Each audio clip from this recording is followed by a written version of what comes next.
பார்த்துக் கொண்டிருப்பது தாமரை தமிழ் நியூஸ்.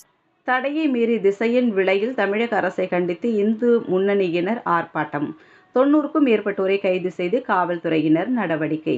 கோவில்களுக்கு வரும் பணத்தில் கமிஷன் கேட்கும் அறநிலையத்துறை அமைச்சர் தெருவில் உட்கார வேண்டியது தானே? இந்து முன்னணி மாநில பொதுச் செயலாளர் பேட்டி. இந்து கோவில்களை சரிவர பராமரிக்காத திராவிட மாடல் அரசு. இந்து கோவில் பக்தர்களிடம் தரிசனம் செய்ய அதிக கட்டணம் வசூல் செய்யும் திராவிட மாடல் அரசு. கிறிஸ்தவ இஸ்லாமிய பக்தர்களுக்கு மானியம் வழங்கி இந்துக்களுக்கு ஓரவஞ்சனை செய்யும் திராவிட மாடல் அரசு என இந்து கோவில்களுக்கு பல்வேறு அநீதி இழைக்கப்படுவதாக அரசு மீது பல்வேறு குற்றச்சாட்டுகளை பட்டியலிட்டு இந்து கோவில்களை விட்டு திராவிட மாடல் அரசு வெளியேற வேண்டும் என்று வலியுறுத்தியும் திராவிட மாடல் அரசை கண்டித்தும் மாநிலம் தழுவிய ஆர்ப்பாட்டத்திற்கு இந்து முன்னணியினர் அழைப்பு விடுத்திருந்தனர்.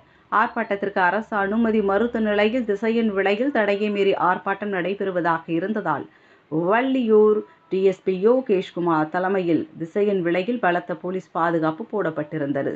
காவல்துறையினர் அனுமதி மறுத்த நிலையில் தடையை மீறி திசையன் விலை அற்புத விநாயகர் கோவில் சந்திப்பு முன்பாக மாநில பொதுச் செயலாளர் அரசு ராஜா தலைமையில் திரண்ட இந்து முன்னணியினர் கைகளில் இந்து முன்னணி கொடிகளையும் அரசினை கண்டிக்கும் விதமாக வசனங்களை கைகளில் ஏந்தியும் அரசை கண்டித்து கோஷமிட்டும் ஆர்ப்பாட்டத்தில் ஈடுபட்டனர். ஆர்ப்பாட்டத்தில் ஈடுபட்ட 90க்கும் மேற்பட்டவர்களை கைது செய்து காவல்துறை வேன் மற்றும் தனியார் வேனில் ஏற்றி தனியார் திருமண மண்டபத்தில் அடைத்தனர்.